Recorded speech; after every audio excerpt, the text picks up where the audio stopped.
G'day legends, today we're going to be asking the question, who is the most delusional fighter in the UFC or maybe all of combat sports? Look, obviously these professional athletes, cage fighters in particular, maybe everyone who's trying to go out there and do something needs a little bit of wild self-confidence, a little bit of delusion. Even content creators need to have a little bit of delusion, but some things they just say is just wild, man. Imagine me going, next year, I'm going to have the biggest MMA channel on all of YouTube. Chael Sonnen, shut it down, mate. There's no point having a channel anymore. True Geordie, don't worry about it, son. Close it down. Guru, your days are numbered. Dougie's around the corner. And next year, I run this town. Obviously, that's not going to happen. So why do these cage fighters go out there on a public forum and say just the wildest things in the world? That's what we're going to be talking about in today's video, maybe ranking them. Who is the most delusional combat sports athlete? Before we get into that, real quickly, this weekend's going to be UFC 301. We're going to be live streaming the entire thing. I'm going to start right from the early prelims. So if you want to jump in at all during that pay-per-view over the 6 hours, come in, say hi. Maybe during the Urseg fight, there might be a massive knockout. We're going to be rooting for the Aussies pretty hard over here. So pop in and say hi during that. Okay. All right, let's get straight into this.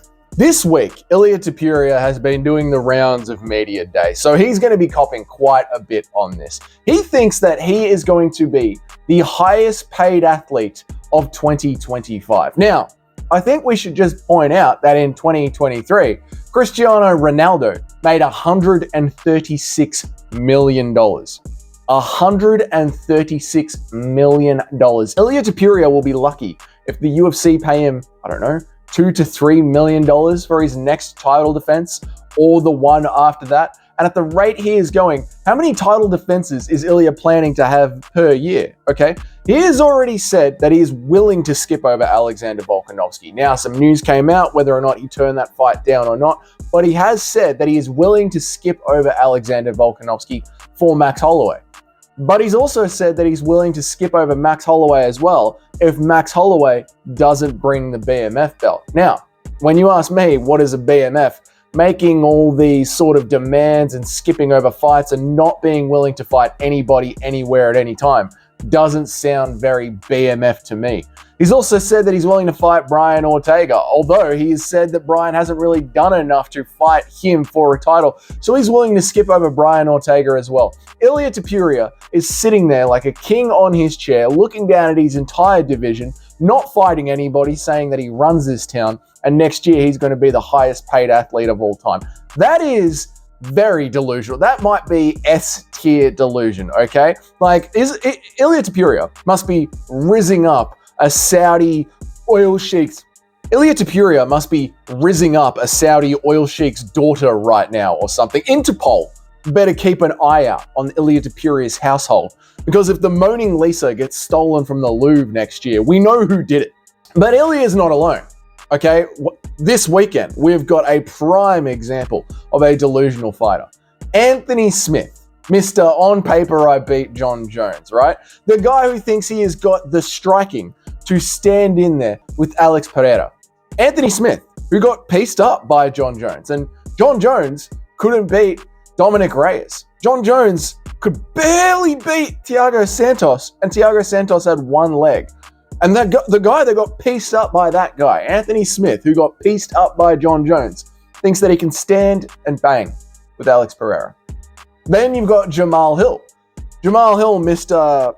I lost the fight, it's all good, it's defend yourself at all times. That was Jamal Hill. But then the very next day, literally the next day, Jamal Hill goes on the Smos podcast and starts blaming Herb Dean for his knockout and says that the next time that he is in there with Alex Pereira, he's going to do the exact same thing and choose to stand and strike with him. He just got knocked out, choosing to stand and strike with Alex Pereira, and he has said that his next game plan, change nothing. Go back in there and strike with Alex Pereira. There's Alexander Volkanovski. I love Alexander Volkanovski. Don't think I'm just picking on the fighters that I'm not that fond of. I love Volkanovski. But Volkanovski looks at Ilia Topuria and says, Ilia Topuria just got lucky. doesn't try and break down the game plan of Ilia Topuria, doesn't try and break down the striking, just says it was a bad day and Ilia Topuria landed a lucky shot. On top of that, you've got Jon Jones. Jon Jones talking about him versus Stipe Miocic is an incredibly competitive fight. Jon Jones, you're a wrestler, and Stipe Miocic is a 50-year-old retired old man on crutches. And Jon Jones is talking about how he doesn't see any reason why he should fight Tom Aspinall.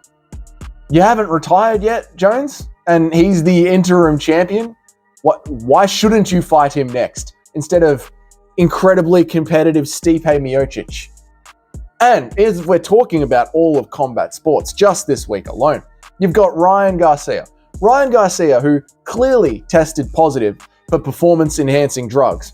Ryan Garcia, who came into his fight well overweight.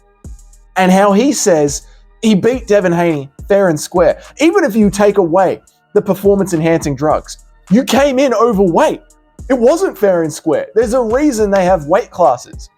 Delusion in the world of fighters. It must be something about having to strip down into your underwear, step into a cage, and go one-on-one with a man to see who knocks the other one out, to see whether or not you can actually do it. There must be a level of crazy in there. So let's rank these fighters that I've mentioned today from first, second, or third. Sorry, not first, second, or third. I know this is YouTube, and on YouTube, we have lost the ability to count.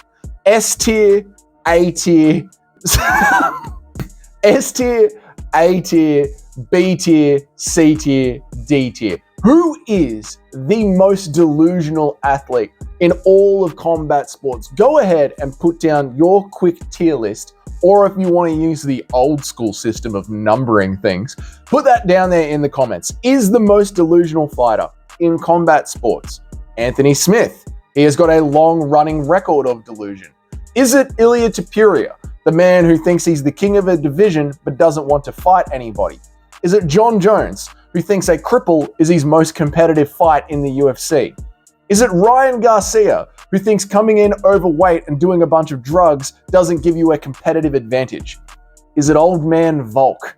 Old Man Volk, who thinks after nobody has ever won a title at his age, Ilia Topuria just got lucky.